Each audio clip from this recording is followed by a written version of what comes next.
નમસ્કાર, આપ જોઈ રહ્યા છો વલી સમાચાર અને બુલેટિન સાથે હું છું માસૂમ। સમાચારોની શરૂઆત કરીએ હેડલાઇન્સથી।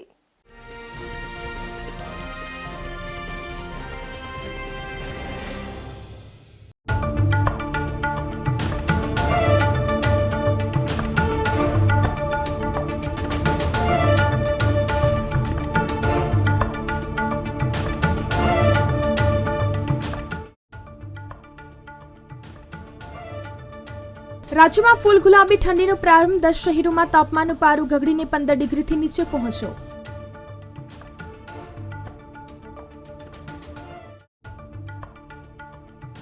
દસ સેન્ટર પર તાપમાન ગગડીને 15 ડિગ્રી નીચે જતું રહ્યું। 11.6 ડિગ્રી સાથે ગાંધીનગર શહેર સૌથી ઠંડુ રહ્યું।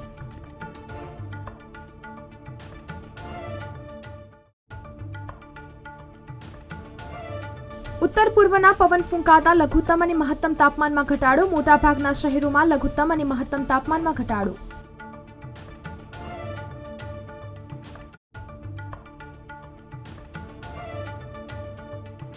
જ્ઞાન સહાયકની નિમણૂક બાબતે શૈક્ષિક સંઘની માંગ। શિક્ષકોની ખાલી જગ્યા પર કાયમી ભરતી ના થાય ત્યાં સુધી જ્ઞાન સહાયકની ફાળવણી કરવા અને પસંદગીની સત્તા શાળાને આપવા રજૂઆત। અમદાવાદમાં બેટરી વેપારી પર જીએસટીના દરોડા। 3.53 કરોડની કરચોરી કરનારા છૂટક વેપારીઓ સામે તપાસ શરૂ।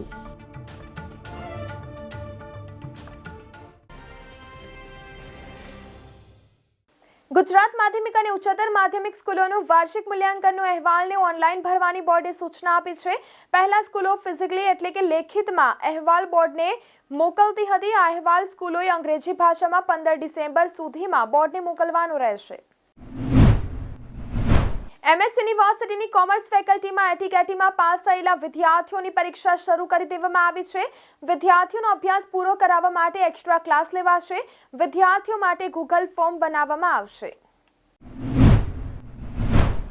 સુરતમાં એમએમટીએચનું કામ પૂરઝડપે ચાલી રહ્યું છે, જેમાં રીડેવલપમેન્ટ માટે વારાફરતી પ્લેટફોર્મ બંધ કરવામાં આવી રહ્યા છે।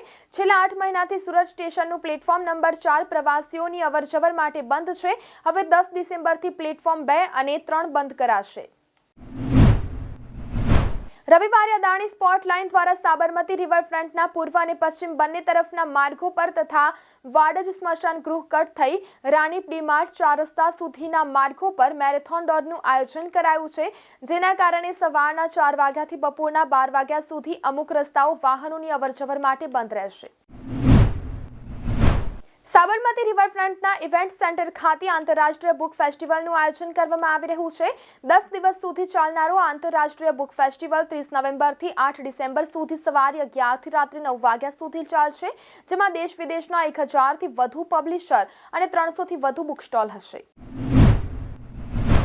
થલતેજથી થલતેજ ગામ સુધીના 1.5 કિલોમીટરના રૂટ પર મેટ્રોની કામગીરી પૂરી થઈ છે। તાજેતરમાં કમિશનર ઓફ મેટ્રો રેલ સેફટીએ આ રૂટનું ઇન્સ્પેક્શન કર્યું હતું। સૂચના મુજબ ટ્રેક તેમજ સ્ટેશન પર ફેરફારની કામગીરી ચાલી રહી છે। રાજ્યભરમાં 31 ઓક્ટોબરે અનેક શિક્ષકો નિવૃત્ત થતા શિક્ષકોની ખાલી જગ્યાએ અને અગાઉની જ્ઞાન સહાયકની ખાલી જગ્યાઓ વર્ગ વધારાના કારણે નવી ઊભી થનાર જગ્યાઓ પર કાયમી ભરતી ના થાય ત્યાં સુધી વચગાળાની વ્યવસ્થાના માટે જિલ્લા કક્ષાએથી જ્ઞાન સહાયક ફાળવવા અને જ્ઞાન સહાયકની પસંદગી કરવા માટે સ્કૂલોમાં સત્તા આપવા માટે શૈક્ષણિક સંઘે શિક્ષણ મંત્રીને રજૂઆત કરી છે। કડિયાદમાં દિવાળી વેકેશન બાદ ઉઘડતા બજારે ડાંગરની સિઝન શરૂ થતા રોજિંદા 9000 ઉપરાંત બોરી ડાંગરની આવક થઈ રહી છે।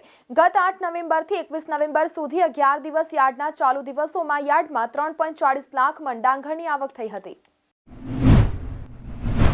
છેલ્લા 24 કલાકમાં નગરના વાતાવરણમાં ભેજના પ્રમાણમાં 13% જેટલો ઘટાડો નોંધાતા નગરના લઘુત્તમ તાપમાનમાં 3.6 ડિગ્રીનો વધારો થતા ગુરુવારે લઘુત્તમ તાપમાન 17.8 ડિગ્રી નોંધાયું હતું। જોકે દિવસ દરમિયાન સુસવાટા મારતા ઠંડા પવનો ફૂંકાતા નગરવાસીઓ ઠૂઠવાયા હતા।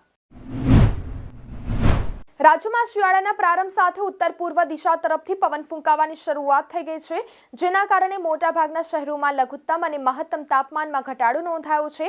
રાજ્યમાં 24 કલાક દરમિયાન હવામાન વિભાગના મોટાભાગના સેન્ટર પર મહત્તમ તાપમાન 33 ડિગ્રીથી નીચે જ્યારે લઘુત્તમ તાપમાન 21 ડિગ્રીથી નીચે નોંધાયું હતું। આ વર્ષે રાજ્યમાં ઠંડીનો મોડો પ્રારંભ થયો છે। છેલ્લા 2-3 દિવસથી લોકો ઠંડીનો સામનો કરવા લાગ્યા છે। રાજ્યમાં સવારે વાતાવરણમાં ધુમ્મસ જોવા મળ્યું હતું। તાપમાનની વાત કરીએ તો 11.6 ડિગ્રી સાથે ગાંધીનગર શહેરનું સૌથી ઠંડુ શહેર બન્યું હતું।